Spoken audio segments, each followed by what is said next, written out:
Mga kakwento, may umiyak raw matapos pumalag sa post ng The Ring Magazine kay Casimero at kay Shakur. Uminit na naman ang usapan sa mundo ng boxing community matapos maglabas ng isang viral post ang prestiyosong The Ring Magazine patungkol sa dating world champion na si John Dariel Cuadualas Casimero at ang American boxing superstar na si Shakur Stevenson. Sa opisyal na graphic post ng The Ring, tampok ang larawan ng dalawa, "Back in the day, me and Shakur Stevenson," at may caption na John Dariel Casimero's throwback to Shakur Stevenson's par. Naging sanhi ito ng malaking katuwaan at pagmamalaki para sa libu-libong Pinoy boxing fans. Para sa nakakarami, isa itong patunay ng kalidad at tapang ni Casimero ay pinalag at kinilala rin ng mga elite fighters sa buong mundo tulad ni Stevenson. Kung ang Ring Magazine na post ang ating pagbabatayan, pero alam niyo ba mga kwento, may pumalag. Subalit sa gitna ng selebrasyon at hype ng mga tagahanga, biglang pumasok ang kontrobersiya na pumalag ang isang kilalang boxing content creator sa Pilipinas. Direkta nitong pinuntirya at kwestiyon ang kredibilidad ng mismong The Ring Magazine sa kanyang pahayag. "This is fake news, Ring Magazine. They never sparred. It just happened that Shakur was also at the Bones Adams Gym where he had the training camp for Casimero pandemic time."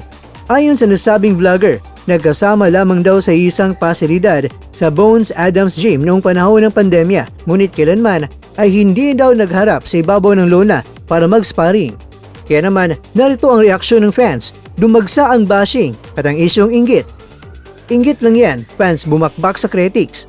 Dahil sa matalim na pahayag ng nasabing vlogger, mabilis ang mga reaksyon at nagalit ang mga taga-suporta ni Cuadualas. Sa halip na paniwalaan ang salita ng vlogger, pinalagan ito ng netizens at inulan ng mga negatibong komento sa kanyang post. Maraming mga fans ang naglabas ng kanilang galit at nagsabing pure envy, inggit.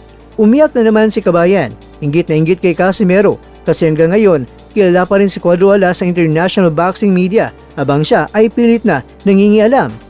Meron din nagsabi na respeto sa The Ring. Sino ka para sabihang fake news ang The Ring Magazine? Sila ang Bible of Boxing samantalang ikaw ay naghanap lamang ng mga views.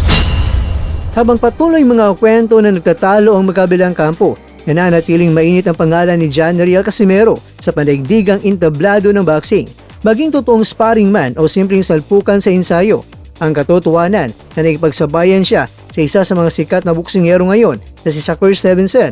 Nakasparing man o hindi ay proud na tayo na ang ating pambato ay nakasama si Shakur sa isang litrato.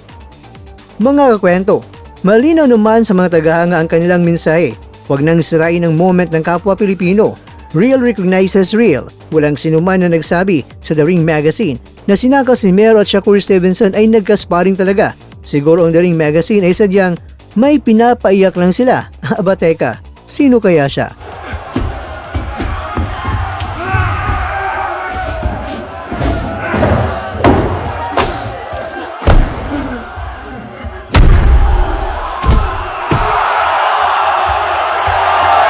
Sa bawat suntok, may pangarap. Sa bawat... Mga kakwento, hanggang dito na lang muna ang ating kwentuhan. Huwag kalimutan na mag-like, share at subscribe.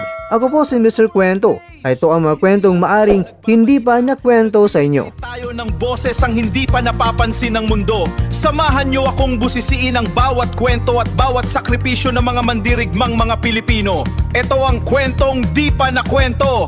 Pilipinas para sa mundo. Pilipinas para sa mundo.